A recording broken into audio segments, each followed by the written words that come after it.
Ойыншық шығаратын машиналар бар және оларды әрі қарай жұмысшылар қаптайтын болады. Бір күні әрбір машина 14 ойыншық шығарып және әр жұмысшы 2 ойыншықты қаптаған кезде 40 ойыншық қаптаусыз қалды. Оған қоса соңғы жұмысшылардың саны машиналардың санына қарағанда 7 есе көп және 8 жұмысшыға аз болған. Қанша машина және қанша жұмысшы бар? Видеоны паузаға қойып, өздеріңіз шығарып көріңіздер, себебі бұл өте керемет есеп болайын деп тұр. Бәрекелді, ал енді бізге керекті айнымалы шамаларды белгілеп алайық. Бұл жерде бізде М,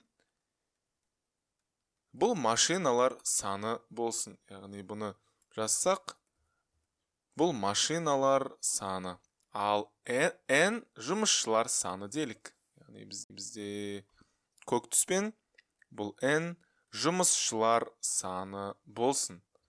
Жұмысшылар саны болсын. Ал енді бірінші сөйлемде не айтылғанын қарастырайық. Бұл жерде әр машина бұл 14 ойыншық шығарып, бізде яғни бұны қызыл түспен алайық. 14 бұл ойыншық шығарып, яғни бұны шығарды деген ақпарат беріліп тұр, ал сонда М машина қанша ойыншық шығарады? Ал оны анықтау үшін, бұл дегеніміз бізде жай ғана бір машина шығаратын ойыншық саны, бұл 14, және сол санымен жалпы машина санының көбейтіндісіне тең. Яғни жалпы машиналар саны бұл бізде М болса, бұл 14 М болады. Яғни М машина шығаратын ойыншықтар саны. Ал енді бұны сәл астына түсіріп, үстіне біз бұның шығарылған ойыншықтар екенін жазып кетейік. Бізде бұлар шығарылған ойыншықтар саны. Яғни шығарылған ойыншықтар саны.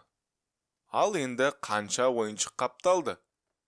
Егер әр жұмысшы бұл 2 ойыншықты қаптаған болса, яғни бұның астын сызып өтейік, онда N жұмысшы қанша ойыншықты қаптаған анықтап көрейік. Ал бұл әр жұмысшы қаптаған ойыншық саны бұл 2-ге тең бізде, және бізде барлық жұмысшылар санына көбейткенге тең. Яғни бұл N. Сонда бұл 2N болмақ. Ал бұл өз кезегінде қапталған ойыншықтар саны. Яғни бұны біз жаза кетсек, бұл қапталған ойыншықтар саны. Бәрекелді. Ал енді қапталмай қалған ойыншықтар саны 40-қа тең. Бұны біз қара түспен жазып кетейік. Яғни 40 бұл бізде жалпы шығарылған машинадан, бірақ қапталмай қалған ойыншықтар саны. Яғни шығарылған дегенді қысқартайық. Шығарылған, бірақ қапталмаған. Бәрекелді. Ал енді бұны сәл жоғары көтеріп, көрінетіндей қылып қояйық. Ал ендігі кезекте, егер біз жалпы шығарылған ойыншықтар санынан 14 М-нен қапталған ойыншықтар санын алып тастасақ, бізде шығарылған, бірақ қапталмаған ойыншықтар саны шығады. Яғни 14 М минус 2N тең 40. Осыны пайдаланып, М мен N арасында сызықтық байланыс құра аламыз.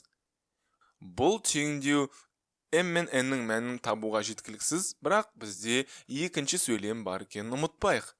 Ол жерде байқап отырсаңыздар, жұмысшылар саны 7 есе көп деп жазылып тұр. Яғни жұмысшылар саны бізде 7 есе көп, бірақ және де ол 8 жұмысшыға аз деген сөйлем беріліп тұр.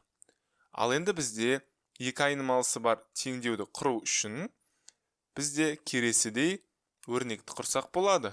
Ол жерде бұл N тең болады 7 көбейтілген бұл машиналар саны, ал бізде бұл M-ға тең, және бұл минус 8 болады. Өйткені сол кезде ол күнгі жұмысшылардың саны 7 есе үлкен және 8 немесе 7 есеге көп, және 8 жұмысшыға аз болды деген мағынаны білдіретін өрнекті жазып алдық. Яғни бұны біз қоршап қояйық. Бәрекелді. Ал енді бізде бұл екі айнымалысы бар, екі теңдеу бар. Ал енді M мен N-нің мәндерін анықтап көрейік. Бұны шешудің жолы көп, бірақ егер біз екінші теңдеуге қарасақ, n-нің m арқылы өрнектелген көрсек болады. Сол себепті біз екінші теңдеуден өрнектелген n-ді алып, бірінші теңдеудегі n-ге қойсақ болады. Басқаша айтқан кезде, біздегі 7m-8-ді, яғни n-нің орнына жүргендіктен, біз бірінші теңдеудегі n-нің орнына қоямыз. Сол кезде бізде не шығатынын байқайық. Яғни мен бірыңғай түс алатын боламын. Бұны мен деген қара түспен жаза берейін. Бұл 14m минус 2 көбейтілген n-нің орнына 7m азайтылған 8. Тең болады бізде 40-қа. Ал енді алгебраны іске қосып шығарып көрейік. Бізде жақшаны ашсақ, одан бұрын бұл 14m минус 2-ні 7m-ге көйтсек, 14m болады. Ал бұл минус 2-ні біз минус 8-ге көйтсек, плюс 16 болмақ. Тең болады 40-қа. 14m-дер жойылады да. Яғни бұны біз қызыл түспен алайық. Сол кезде байқап отырсаңыздар, 16 40-қа тең болып тұр. Бізде байқап отырсаңыздар, бұл екеуі бір-біріне тең болып тұр. Бірақ бұл мүмкін емес жағдай. Бұл яғни кез келген m мен n-ді бұл екі теңдеуге қойсақ та, ол біздің 16-ны 40-қа теңестіре алмайды. Бұл жерде ол мүмкін емес. Сол себепті бұның шешімі жоқ. Басқаша айтқанда, есептің берілгендегі шарттарды қанағаттандыратын m мен n жұптарын табу мүмкін емес.